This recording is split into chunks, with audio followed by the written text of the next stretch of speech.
یہ وہ لمحہ تھا جب ایک خواب سلطنت بننے والا تھا۔ یہ ہے قائی قبیلہ، ایمان، غیرت اور عزم کی علامت۔ برسا کی فتح، سلطنت عثمانیہ کی پہلی کامیابی، پہلا عثمانی سکہ، ریاست کی شناخت۔ اگر عثمان نے خواب دیکھا تو اورخان نے اسے حقیقت بنایا۔ اسلامی تاریخ میں ایک ایسا حکمران بھی گزرا جس نے اپنے باپ کے خواب کو حقیقت میں رنگ دیا۔ ایک ایسا نوجوان جس نے خانہ بدوش قبیلے کو ایک منظم سلطنت میں بدل کر تاریخ کا دھارا موڑ دیا، وہ تھا اورخان غازی، سلطنت عثمانیہ کا حقیقی معمار۔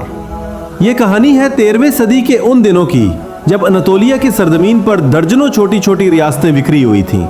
ہر طرف طاقت کی جنگ تھی، ہر قبیلہ اپنی بقا کے لیے لڑ رہا تھا۔ انہی بے یقینی کے دنوں میں ایک قبیلہ ابھر رہا تھا، قائی قبیلہ۔ اس قبیلے کے رہنما تھے عثمان غازی، جنہوں نے ایک خواب دیکھا، ایک ایسی ریاست کا خواب جو عدل، ایمان اور قوت پر قائم ہو۔ مگر اس خواب کو تعبیر دینے والا شخص ان کا بیٹا تھا، اورخان غازی۔ 1281 عیسوی میں پیدا ہونے والا یہ بہادر نوجوان بچپن ہی سے میدان جنگ کی خاک میں پلا بڑھا۔ جب 1326 عیسوی میں عثمان غازی کا انتقال ہوا تو قائی قبیلے کی باغ ڈور اورخان کے ہاتھ آئی۔ اس کے بھائی علاؤ الدین پاشا نے تخت سے انکار کر کے وزارت قبول کی اور یوں اورخان غازی سلطنت عثمانیہ کے دوسرے سلطان بنے۔ مگر ان کے سامنے صرف حکومت نہیں، ایک مشن تھا، اپنے والد کے خواب کو حقیقت میں بدلنے کا مشن۔ اورخان نے اپنے دور حکومت کا آغاز فتوحات سے کیا۔ ان کی پہلی بڑی کامیابی تھی برسا کی فتح۔ 1326 عیسوی میں بازنطینی سلطنت کے خلاف یہ تاریخی معرکہ سلطنت عثمانیہ کے لیے سنگ میل ثابت ہوا۔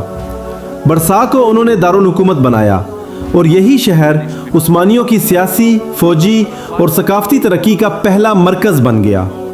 برسا کے بعد انہوں نے بازنطینی قلعوں کی طرف رخ کیا۔ نکیہ اور نکومیڈیا عظمیت کی فتوحات نے عثمانیوں کو بحرہ مرمرہ تک پہنچا دیا۔ اب عثمانی صرف اناطولیہ تک محدود نہیں رہے، بلکہ ان کے پرچم یورپ کی سرزمین کے قریب لہرانے لگے۔ مگر اورخان غازی کی اصل طاقت صرف تلوار نہیں تھی، نظام تھا۔ انہوں نے روایتی قبیلوی جنگجوؤں کے بجائے ایک باقاعدہ، مستقل اور منظم فوج کی بنیاد رکھی، جسے بعد میں دنیا نے جنیسری کے نام سے جانا۔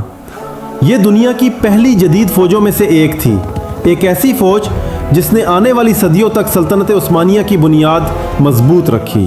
اورخان نے صرف جنگیں نہیں لڑی بلکہ ریاست کو سنوارا۔ انہوں نے سویلین انتظامیہ قائم کی، وزارتیں بنائی، عدالتیں منظم کی اور پہلی بار عثمانی سکے اقچہ جاری کیے۔ یہ وہ لمحہ تھا جب ایک خانہ بدوش قبیلہ ایک منظم ریاست بن چکا تھا۔ پھر وہ وقت آیا جب عثمانی لشکر نے یورپ کی سرزمین پر قدم رکھا۔ تھریس اور بلقان کی فتوحات نے یہ ثابت کر دیا کہ اب عثمانی صرف ایک مقامی طاقت نہیں بلکہ ایک ابھرتی ہوئی عالمی سلطنت ہے۔ 1362 عیسوی میں اورخان غازی اس دنیا سے رخصت ہوئے، مگر ان کا نام تاریخ کے صفحات پر ہمیشہ کے لیے زندہ ہو گیا۔ اگر عثمان غازی نے خواب دیکھا تھا تو اورخان غازی نے اسے حقیقت کا روپ دیا۔ وہ صرف ایک سلطان نہیں تھے بلکہ ایک سلطنت کے معمار تھے۔